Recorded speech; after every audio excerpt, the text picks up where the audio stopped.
Kash Patel, the FBI director, is on increasingly thin ice, and the president is considering replacing him by the end of the year with Andrew Bailey. The news just broke.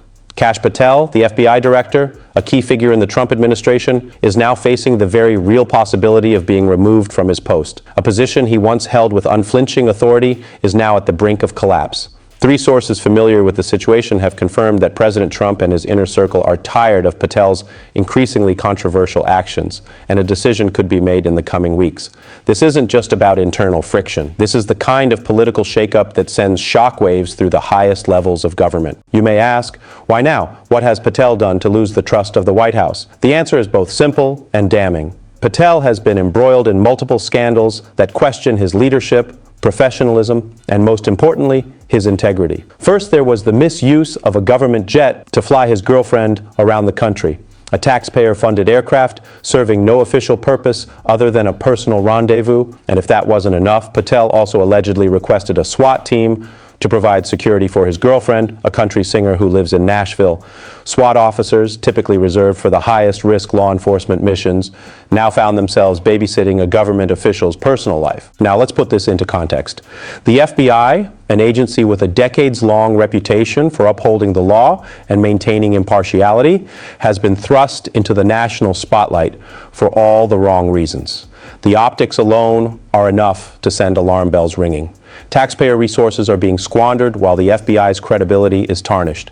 This is a critical moment in the ongoing struggle to rebuild trust in America's top law enforcement agency, and Kash Patel is becoming more of a liability than an asset. But it's not just about a few bad decisions. This situation has spiraled into something much larger. Patel has also made a series of uncharacteristic blunders, prematurely tweeting about investigations, like the arrest tied to the Michigan terrorist attack, before the government was ready to act publicly. These are not minor slip-ups. These are violations of the trust that an FBI director is meant to uphold. They're leaks, they're missteps, and they're the kinds of issues that spiral out of control. And if you've been paying attention to the Trump administration's approach to personnel, you know this kind of behavior is simply not tolerated. But this is just the beginning, when loyalty collides with accountability. The real story here isn't just about personal misjudgments, it's about a broader crisis within the FBI, and by extension, the Trump administration. The credibility of the FBI has already been under scrutiny, especially following the endless political warfare surrounding its operations. Kash Patel, once considered a reliable ally, is now seen as a source of embarrassment and distrust. The question now is, can the Trump administration afford another personnel scandal, especially one so glaring? We need to reset the trust here, and that reset starts with the question, what is an FBI director supposed to do? The answer, ensure the integrity of the Bureau, uphold the law without bias, and most critically, never let personal interests cloud official duties. Patel's actions, however, have painted a different picture, one that reeks of misconduct, mismanagement, and a disregard for public trust. The legal implications are profound. The misuse of a government jet is not just a matter of bad optics, it's a violation of federal rules. You simply cannot use public resources for personal gain, and Patel's failure to acknowledge that is damaging, not just to his career, but to the FBI's standing as an impartial, law-abiding institution. The SWAT team scandal only exacerbates the situation. Officers assigned to protect the public should never be used for personal security details. It undermines the professionalism of law enforcement and invites questions about Patel's understanding of his own power. It's a classic case of abuse, one that is hard to ignore.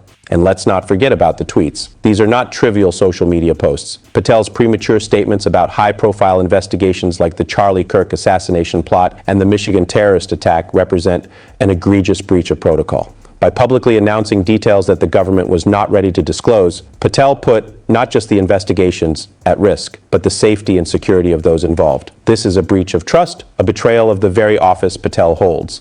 The legal consequences for such actions could be severe, and if these actions are proven to be a pattern, it could mark the beginning of the end for his tenure as FBI director. The real escalation is yet to come, but the trajectory is clear. Sources close to the White House have confirmed that discussions surrounding Patel's ouster are growing more serious. This is no longer a minor personnel shakeup, it is a full-blown crisis. The administration is under immense pressure and the clock is ticking. So, What happens when the president's inner circle grows dissatisfied with someone so close to the center of power? The answer is simple. Replacements are in the works. Trump is reportedly eyeing Andrew Bailey, the former Attorney General of Missouri, to step into Patel's shoes. Why Bailey? Because he's the type of figure who won't ruffle feathers. Unlike Patel, Bailey has the kind of background that gives him credibility across the board. His appointment could signal the beginning of the end for the Patel era and the start of something very different within the FBI. But here's the real kicker. This situation isn't just about who replaces Patel. It's about what happens when a scandal like this escalates beyond personnel decisions and into the courts. The White House has already started the process of distancing itself from Patel. Sources say that high-ranking officials within the administration are looking at how they can manage the fallout from this debacle. The president's team has reportedly been in damage control mode, and we've seen the White House publicly express support for Patel even as it privately acknowledges the growing frustration.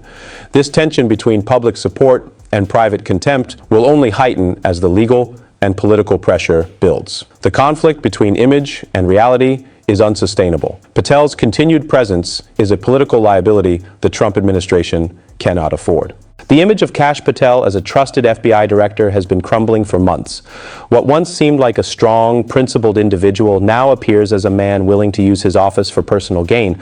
But here's the real problem.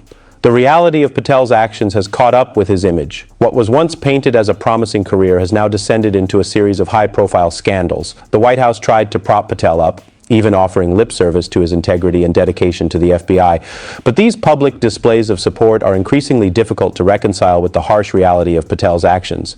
His use of taxpayer resources for personal gain, whether it's the government jet, the SWAT team, or his unapproved leaks to the press, paints a picture of someone who has lost sight of his responsibilities. The public support now seems like a hollow attempt to cover up the deeper issues at play.